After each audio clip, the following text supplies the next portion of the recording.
Welcome back to Sipas Pimmer Garage. This time we are installing this S58 intake to my E30 here. But no intro this time, let's get straight to work. And by the way, this video is sponsored by JLCCNC, but more about that later. But let's get to work and I'll explain this while we work on the car. This is the intake we are installing. It's S58 from F98 X4M. There's no other reason for that than this was the cheapest used one available. These aren't even that expensive as new, but used ones are plentiful, especially because the G80 M3 seems to have taken the internet's most crashed car title away from Mustang. So lots of S58 stuff available from crashed cars. Anyways, the beauty of these is the air-to-water intercooler integrated to the intake, which is quite small, but still really powerful and flows through a lot of air. I will be replacing my stock M52 intake with it. And yes, I have run this M52 intake on my Turbo E30 for almost 10 years now. And the thing is that it gives out way more low-end torque than the M50 intake. So the M52 one is the better match for turbo setup. Because the only real thing limiting your HP is the turbo. So it's better to focus on the off-boost performance with the intake choice. Of course, all that time hasn't been without the problems. The idle valve has popped off multiple times, and I have also managed to lift off the intake from the engine and blown out the gaskets, which wasn't fun. But now I want to try new things, so let's try how this S58 intake works. You have seen me take off this intake like 15 times, so we'll jump directly to fitting the new intake. For that we need adapter, and this is what I have. This is 2-piece version designed by fellow BMW enthusiast, and it's 2-piece to get the manufacturing costs down. For the same reason it doesn't have the threads tapped in yet, so I need to do that now.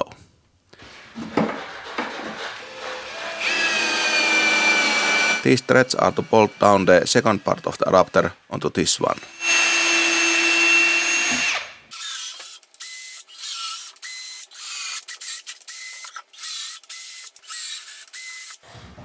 And these other threads are for the S52 intake to bolt onto this. And I think now it's perfect time to talk about this video sponsor, which is JLCCNC. I got so many messages about thinking this swap will be really expensive, and I know why you would think about that. But with the help of the JLCCNC, this swap is actually really affordable because their pricing is really competitive, no matter if you order one piece of these adapters or like million pieces or whatever. But the adapters that I'm using in this video, they have been manufactured by JLCCNC. And here I have yet another adapter for future projects, so we can unbox this now. Oh, sorry, wrong thing. And by the way, ordering these parts from JLCCNC, it couldn't be easier. You basically just upload your 3D file, then select the aluminum, maybe the finish, and then you can already see your price and you can order the parts. It couldn't be easier.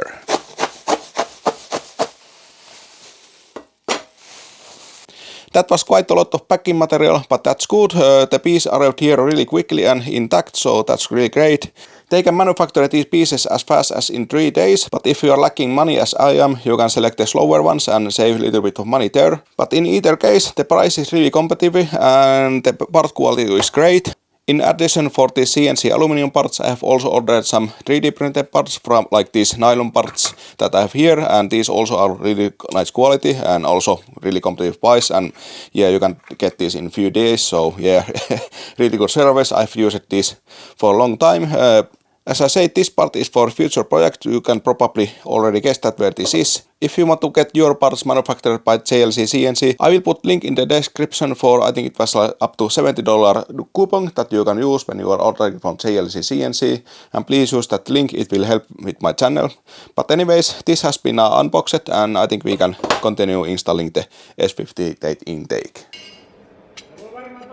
But with the threads done for the JLCCNC adapter, we can try it on. I did remove the studs from the head because this adapter will use bolts. That I don't have yet, so I'll use temporary ones. That didn't even fit, so let's try with the adapter bolted to intake only.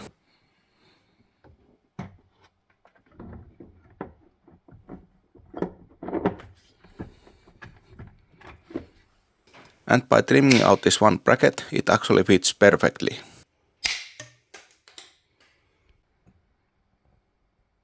You did probably notice the fuel rail already there, and yes, this adapter doesn't have the injector bungs. We will use the port injector spots on the intake itself, so we need to drill those open.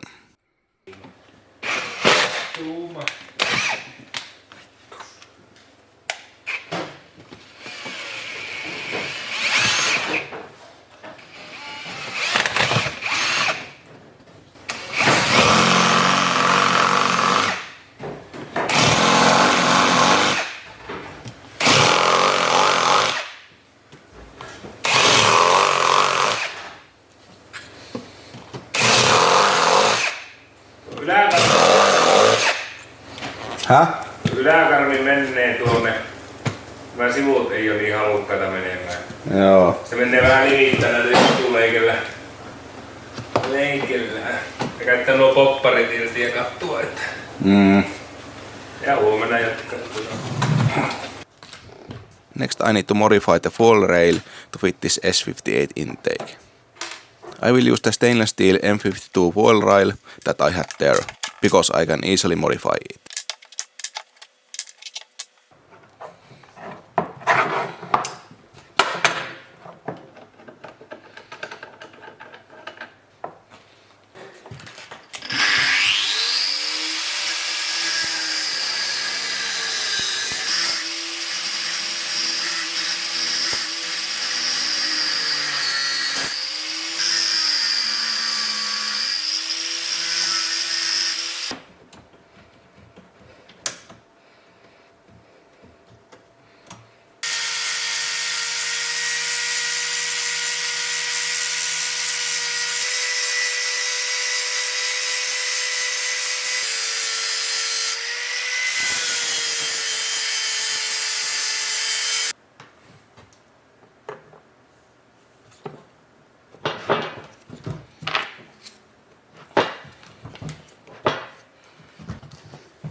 And that's pretty much what comes to the fuel rail. Next we need to mount the throttle body. S58 comes with electric throttle body that has 3-volt mounting.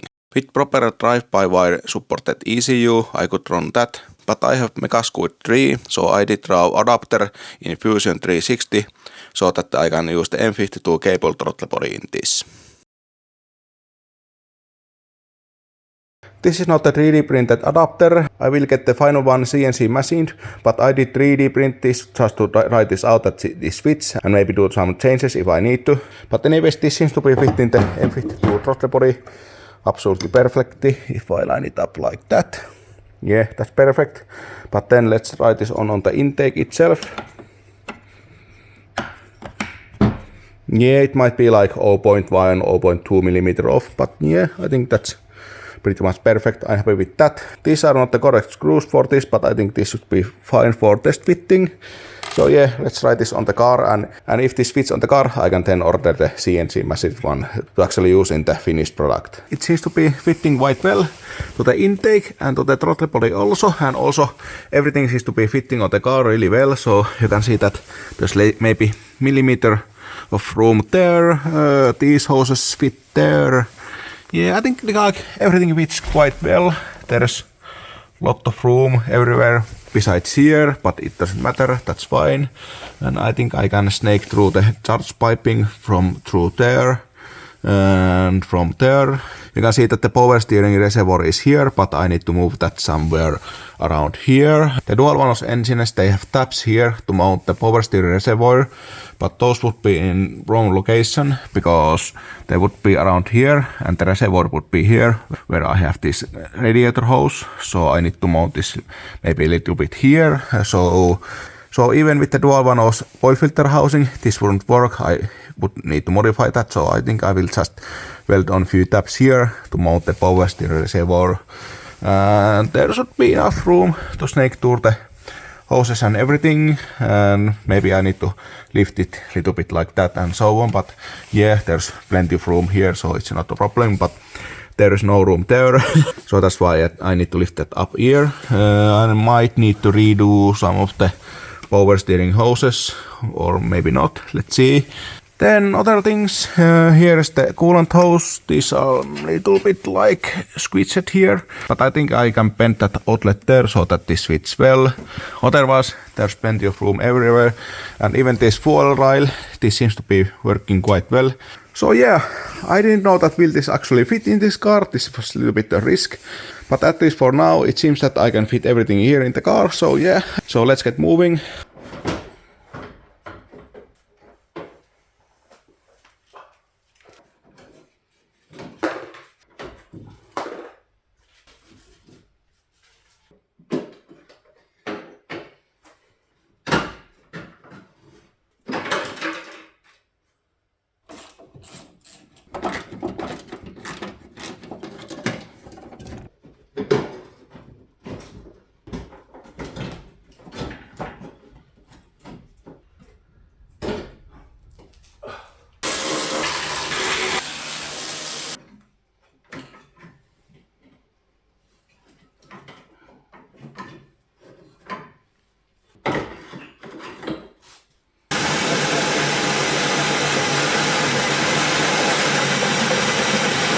I did now manage to sort out the cooling loop for this. So I did try to replicate the S58 cooling loop for this. So in those, this top one, this comes directly from the pump. So this is this hose here, and the pump will be somewhere around here like this.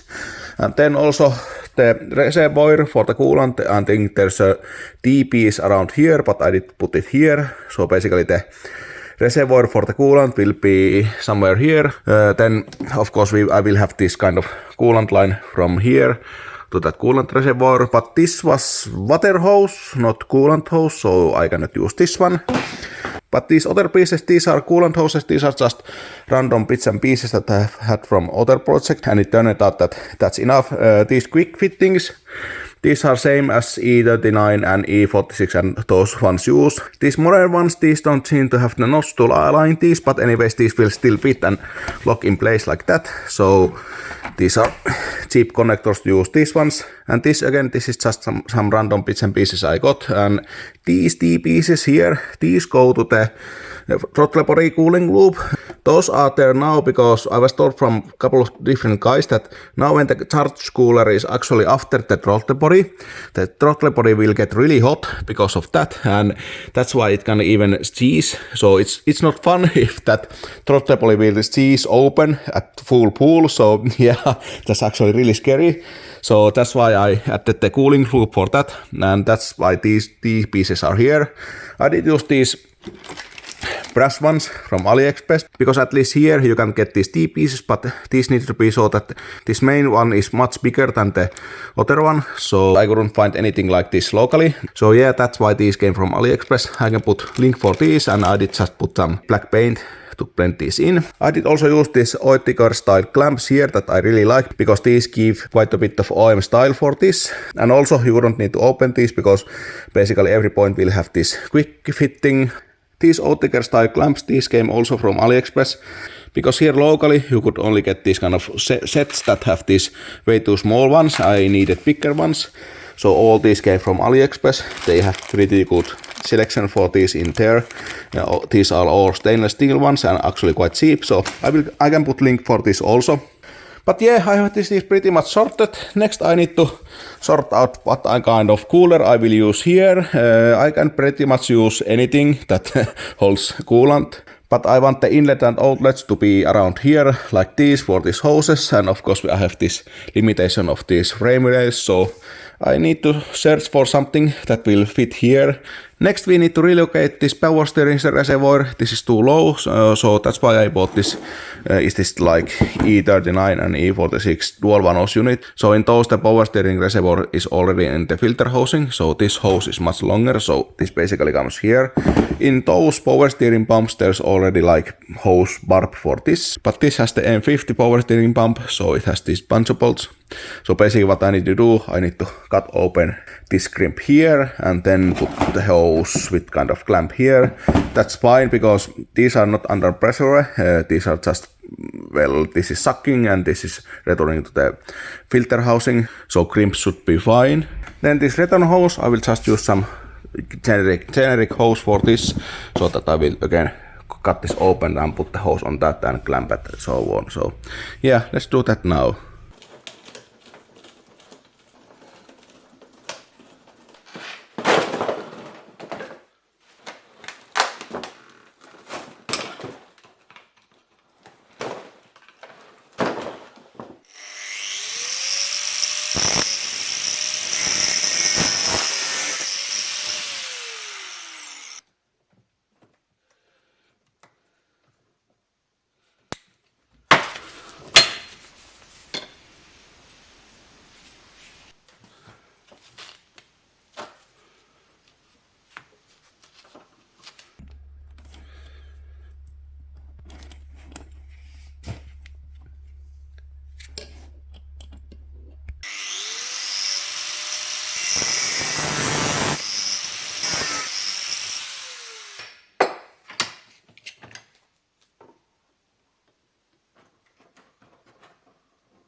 Now it's time to mount this power steering reservoir. In the dual one-hose engines, it's around somewhere here, like this, or maybe a little bit further.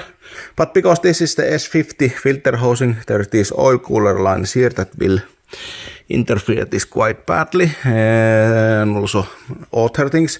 So I think this is the good spot for this, like this, around here, so that I can open the cap and there's plenty of room everywhere, and it also hides the ugliness under the intake. But then now I just need to figure out how to put this there.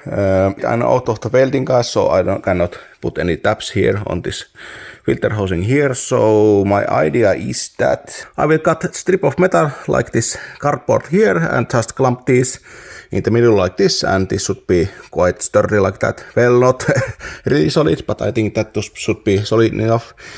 So yeah, let's cut strip of metal and weld that together as a loop like this, and then only thing I need to do is to drill through holes and have bolt through that, something like this. Well, not like this, but yeah, you will see, so you get the idea.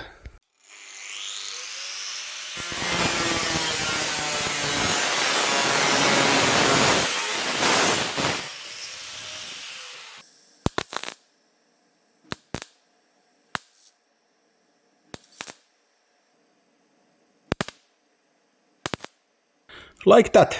I think that will work great. I just need to drill the hole for the bolt and that's it. And of course paint this because this is normal plain steel.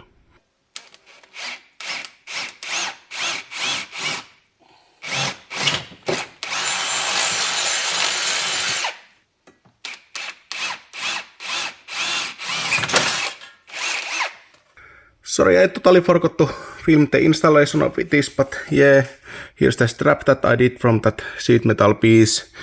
I think it's quite sturdy. It's not like totally solid, but yeah, that's enough. I'm giving this quite a bit of force, so yeah, that's fine. I did also route the hoses, so those are there, and this is like little bit like kinked like that, if you can see, maybe like that, but that should be fine. Yeah, this doesn't see that much of driving, so I don't think that will wear that. Yeah, not perfect, but it is what it is, so I leave it like that. I think next up we can maybe, well, let's finalize the adapter and we can mount the intake and then put the reservoir and yeah, then we can move it with this. Exactly that. So there we go. Let's set the line ready to go. Brand new. I mean, I don't know what more brand new. Brand new goes to anyone before. Pushing Jack Shanahan's line and go to the next circuit. Let's drop the speed down.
There is no idle valve spot on the S58 intake, so I just added screw to crack open the throttle. Far from ideal, but it will do until I get the drive-by-wire setup for this.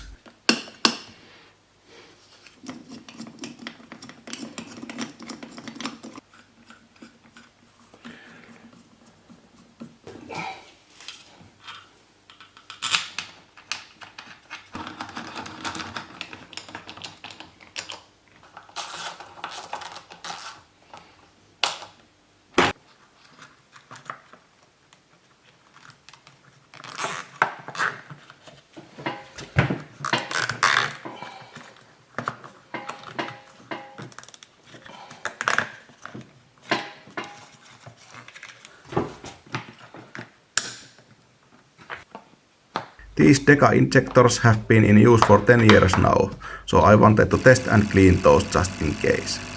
This injector tester from Vivor is pretty awesome for that. The injectors were within few percent, so perfectly fine to use.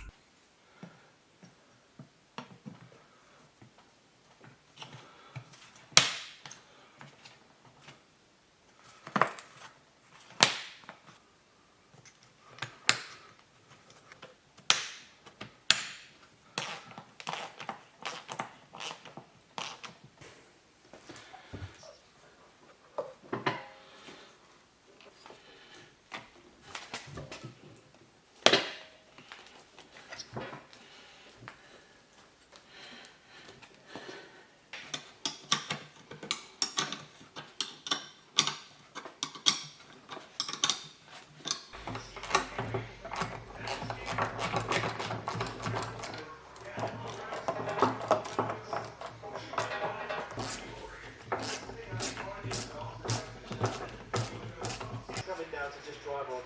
Yeah, pass it up. Yeah, and there's going to be some strategy involved. There always is. They fire through the transition from both of us. Played his hand with this. Yeah, I mean, this would be a massive. Yes, that's the power steering reservoir. Those are super cheap, so I just bucket few holes on it and it should work fine.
This is the new radiator. I think this was from E30 with B58. So this should be plenty big for this thing. And I did measure that this should fit between the frame rails. I know that this is a bit too tall, but this is full aluminum radiator. So I can just cut it and weld those ends shut to make it fit. Also the outlet should be in the correct side, and this was actually really cheap. This was like 70 euros. Of course this is not the original one, but this should be fine. So yeah, it's quite massive, so I need to see how that fits, and then like I said, I can probably cut. So there's like 50 centimeters where I can cut that and lower it down, and yeah, there's those two quick fittings, and I can just bolt that on the car, and that's it. So this should be easy to fit, this should fit, and it's cheap and everything. So this seemed like perfect option for this, but let's see.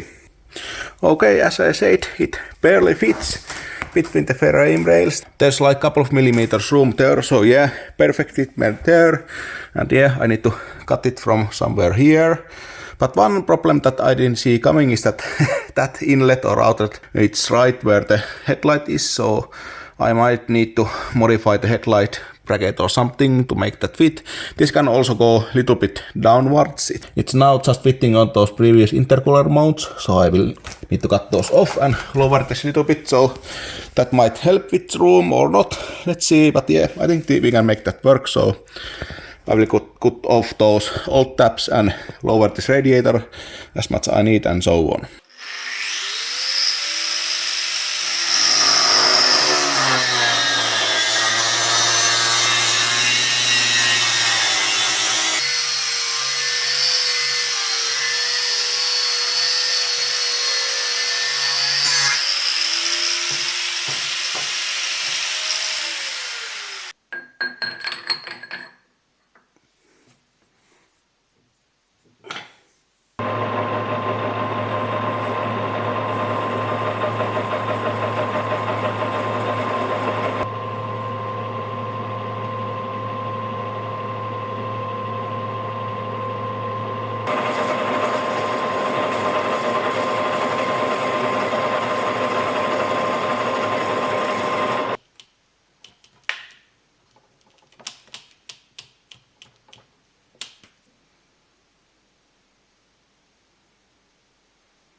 The B58 charger cooler pump will run full blast with just 12 volts and ground connected.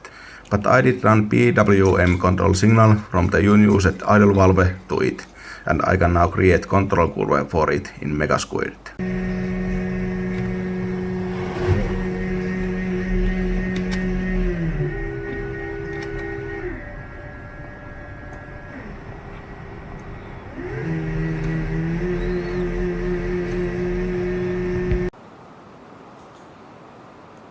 The S58 intake has DMAP sensor on the top of the intake.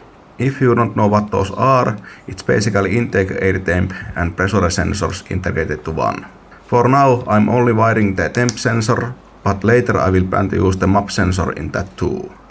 The problem is that the S58 sensor is only up to 250 kPa, so I need to get one that goes higher than that.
Having no idle valve caused some problems getting the engine started, but eventually I got it dialed in.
And here it is now fully done. Sorry I did skip few of the last steps. So from this port I took the vacuum for the brake booster. So this is just a normal brake booster hose, and this connector here, the correct ones for the S58, these hoses or these fittings, these seem to be a bit expensive. But these are now actually from the M54 breather bottom. I needed to little bit drill these bigger, but with that these fit perfectly like this. So this is the brake booster vacuum, and then here on the top of, so basically this is the pressure that the intake sees. So that's why this hose is here. So this basically goes right about here, and then it splits for the fuel pressure regulator and then for the map sensor inside the ECU. But anyways, I did already wire in the map sensor in this one, and this is now the 4-bar version, and I got it from the B38 from Mini. It's weirdly before the throttle body in those, but anyways, it fits directly here, and it's now wired. I only need to do one jumper wire inside the ECU to use this external map sensor instead of the internal one. In theory, this should be more responsive one, because when you have this hose here, the hose is basically limited to the speed of sound, how fast it can get the signal to the ECU. But in this, because it uses the wires, it's basically limited to speed of light, so This should offer a little bit faster response for the map signal. I don't know if that matters at all, but anyways, I will do that because that's easy. But then, how well does it actually work? Well, I have now driven this for like a couple of thousand kilometers, and I have also attended Pimmer party with this.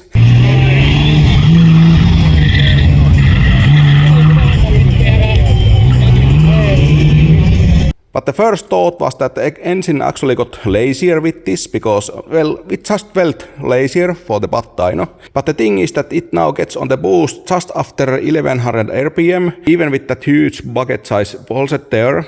Previously, with the big Chinese intercooler and the M52 intake, it got on the boost just after 2500 RPM or thereabouts, and then the turbo actually wakes up after 3, something like that. But now when it gets to the boost just after the basically idle RPM, it feels a little bit lazier because you don't get that Dyno whole-set mule kick. But anyways, it's now quite much faster with that. Even though the whole-set it still doesn't wake up earlier, it still wakes up around 3000 RPM as earlier, but now it's on the boost way more earlier, so there's much more smoother boost curve. And of course, even though it doesn't wake, having like 0.2 or 0.3 bars of boost, it's much better to have no boost at all.